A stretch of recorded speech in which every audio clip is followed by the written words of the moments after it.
Hi everybody and welcome to our YouTube channel. We are as always your hosts ARNE and Carlos, and today we have a special sock treat for you. Yes, we are going to show you how to make a reinforced heel. Yes, that's right. Yeah. We're absolutely going to show you that, but before we start with our tutorial, I just wanted to tell you that if you don't want to miss any of our episodes, make sure to turn on the notifications. You will then be notified every time we post something new here on YouTube. And also remember that if you are not a subscriber, it would be really, really lovely to have you in the always increasing family of ARNE and Carlos subscribers. So please feel free to hit on that button. And yeah, you can always like the videos or dislike them. It's up to you. But we do like the engagement. So we look forward to that. Yeah.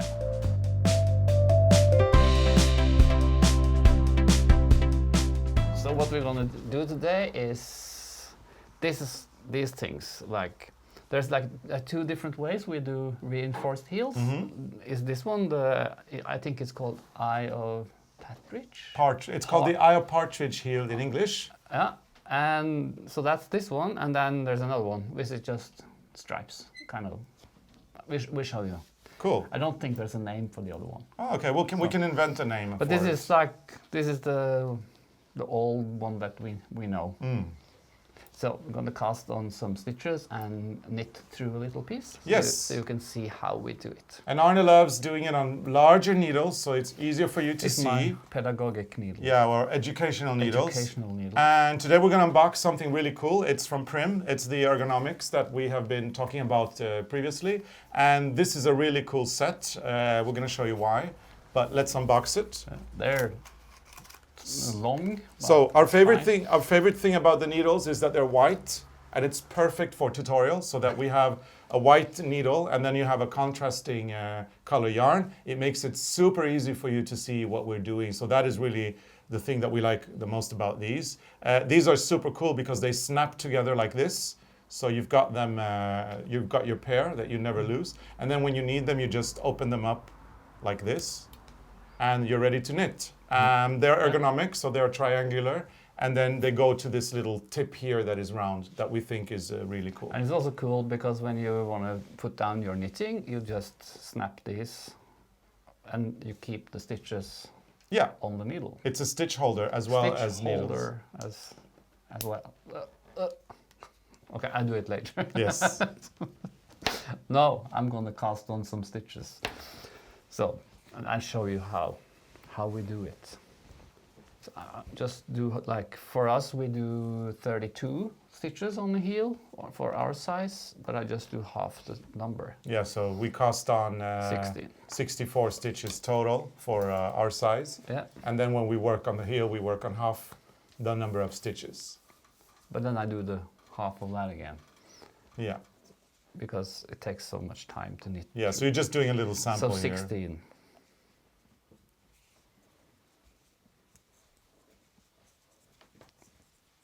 So that's the long tail cast on. 3, 6, 8, one more. Perfect. So we do always long tail cast on. Yeah.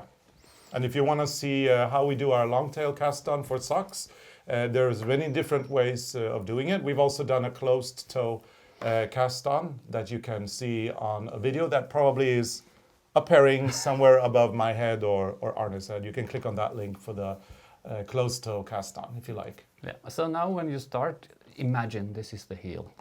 So when you start and you purl back, then you slip one, and I think in English they say this is purlwise. I don't know, but you slip one, then you purl back. The needles are very long, but yeah. But they're good. But it's easy, and it's easy to see those stitches, isn't it? And they're cool, so I just want to show you the cool needles. So that's the purl back.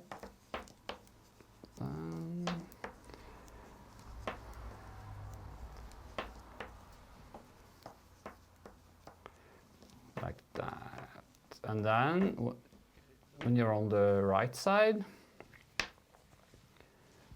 then you start doing the Eye of Partridge. Partridge. Partridge. So you slip the first one, but don't slip the second one. You need one knitted stitch before a slip, after a slip stitch and before the last stitch. So you knit the first one, then you slip the other one, but you go in from the back. Because if you slip it this way, I feel like I'm twisting it in a way. So I slip it off like this. And then you knit, slip, knit, slip, knit and slip. Very cool. All the way out all the stitches. So and then there's 2 left.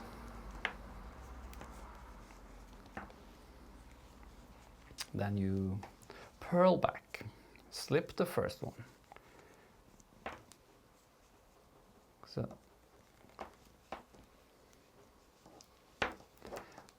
and when you slip the stitch, be careful not to block it, because if you put the yarn the wrong way when you slip, you will I can show you. This is hard to explain. But you don't want to block the slip stitch. No, of course not. Because you need the slip stitches later when you're picking up stitches on the side of the heel flap. So the heel, that's the right word, isn't it? Heel flap? Yes. Yeah, so that's what I'm doing, a heel flap. So the heel flap would be this. Yeah. So then you turn it again, and now on the first round, I knitted one before I slept. So slipped, slept, and then I fell asleep. So on this side, nothing happens when you slip because the yarn is all on the finger already. And then you knit 2, and then you slip, knit, slip, knit. And you do that so the stitches become the stitches you slip become staggered, right? Staggered is the word. Yes. So they go like that. Yeah. When you knit the heel flap on your sock, it's nice to have a paper next to you and just write down what you're doing. What you do, because it's so easy to forget, and it's kind of hard to see what you did. Yeah. So on this side, you see, if you put the yarn on the finger like this and you slip, then you will get the purl on the side of the heel flap, and then it's harder to pick up stitches. So when you slip, you need to bring the yarn on the finger like this. And also, like if you make a scarf or something like knitted pieces, squares or something, if you're not careful with the edges, it won't be nice. Oh, okay. It's always nice to have a line of stitches on the edge. It's the same when you do tabs or plackets on the jacket. Yes. It's nice to have that line.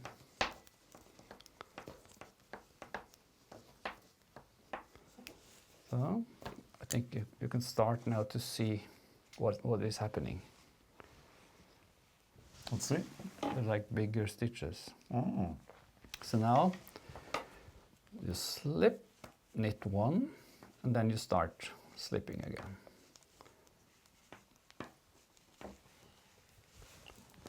So this is how you make the eye of partridge. Yep. Very cool. We're going to write all of this down, and you'll be able to access it on our website, arnecarlos.com, so that if you want to get this pattern, it's going to be available there for you. Yeah. So I can do one more. The other way is not staggering the stitches. So then you'd have them in then you will get lines. Yeah, you have them in the same place on each row, which would not give you a design like this. No. But it would give you rows. Rows. Yes. Looks more like a rib. Yeah. Because you will have a line with bigger stitches and a line with smaller stitches. So I've heard, I don't know if it's, I mean, because everything is, you have all the different preferences for what you like and what you don't like. But I've heard people speak about this kind of heel flap as they find it more fitted to the foot. It's better, apparently. It becomes more fitted. Personally, I think that knitting is elastic, or knitwear is elastic, so it should all, I mean, all these different kinds of heels should embrace your heel and should fit to your foot regardless of how you do it. But apparently, a lot of people like this heel because they can cast on a larger number of stitches for the sock itself, and then once you get to the heel, you can knit it and then decrease if your foot is more narrow, then it's suitable that you can decrease it a little bit and make it smaller, which I do think is a good thing. I think like almost every heel is good because it is knitwear after all. I think a lot of people talk about knitting like it's fabrics, woven fabrics, but it's elastic. Yeah, knitting is knitted fabrics are elastic. They stretch. So you knit a sock. It's supposed to be tailored to your foot, and then once you put it on, it will hug your whole foot in the right way. So it's more about what you like, I think. So if you want to do an afterthought heel, if you want to do the short row heel, or if you want to do an Eye of Partridge heel, you could actually try all of them and then see which one you like best. And we'd really like to know which one is your favorite. So please let us know in the comments below if there is a particular heel that you prefer more than another. It would be great to know. So this is the pattern. I think you can see it on this one. Yeah, it's a bit more hairy, but you get this nice design. Maybe it's clearer to see it here on the. It's easier on this one. So you get these holes on your heel. So that's when you stagger the stitches. Yes. If you don't stagger, then you just knit. You do the same on each row. So then you will have stripes. Yeah. So but I'll have to say something because there's also another thing with socks that I think is a little. For me, I think that's a little bit strange because some people they say they prefer to have Kitchener finishing on the toe because it's more comfortable to wear it. But do you actually feel the toe? Well, it depends if your shoe's a little bit too tight, I guess. I don't know. I don't know. I've really been wondering how can you feel? But on the other hand, if you do a closed toe cast on, like there's the number 8 cast on, there is a Turkish cast on, there is the magic, is it Judy's magic cast on? If you do one of those, then you don't have the issue because there's not going to be a seam there anyway. So there are ways to get around that as well. But I'm starting now just to pull the yarn through the last stitches. And that's it. If I have like 16 stitches at the end, I just pull the yarn through. Yeah, well, yeah, and if you start the sock from the top down, then you have to close the hole. There's no number 8 cast on there, obviously. So, I don't know.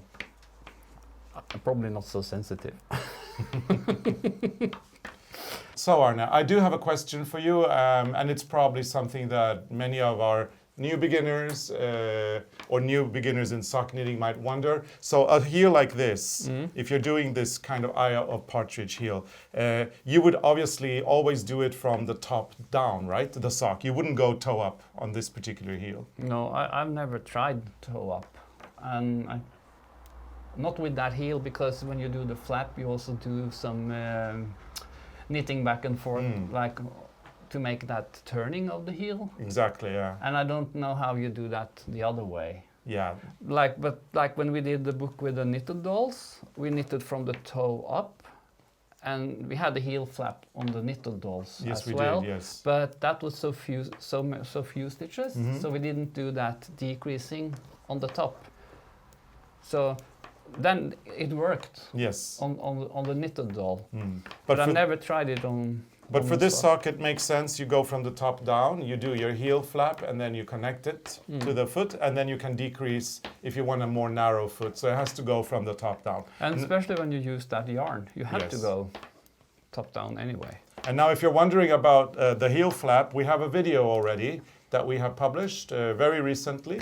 And I think that right now the link is popping up above our heads, either my head or Arne's head. There should be a link that will take you directly to the heel flap and show you how you connect this part here with this part here and make the foot. So check that out and you'll have the full tutorial, which is in 2 parts this time.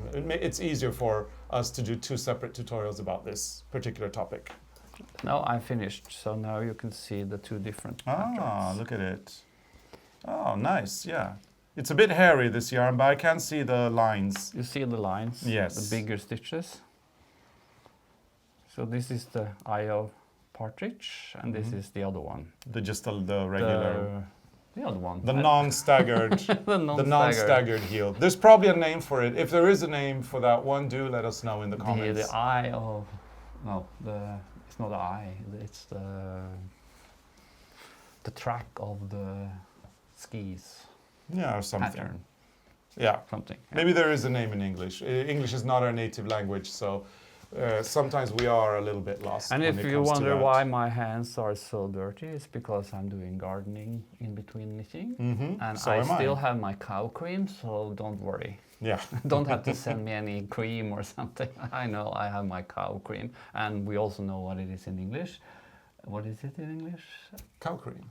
No, there was a name in English. It's a brand, yeah, but Yeah. we don't have that brand in Norway, We have so Spenol. it doesn't really matter to us what it's called. We got a lot of comments on that one because we said cow creams and it's like, Well, name just pop up. Yeah, but the cow cream is just a description of a cream, and then the cream has different names in different countries. In Norway, it's called Spenol, and that's what we need to ask for when we go to our store. And then in America, you would ask for whatever the brand is there. In the UK, whatever the brand is there. In Holland, you know, there might be a different brand. So yeah. Yeah, but this is the eye of partridge and the other one, and it's a reinforced heel. So. Ah, cool. And now you click them together, and voila. And then had to be on the thickest part. And then you have your knitting. That's it. Okay, so we've been talking about a little bit of everything and ended up, started with the sock and ended up talking about our famous cow cream again. So on that note, we'll be leaving you now. And you have more episodes to look forward to because we post a new episode every Sunday at 6 p.m. Central European Time. And in the summer, of course, Central European Summertime, which is 11 a.m. Central Standard Time, and in the summer, Central Daylight Time in North America. So thank you so much for watching. We're going to go out into the garden now, take a break from knitting and do a little bit of potting. And we'll see you again next week. Bye.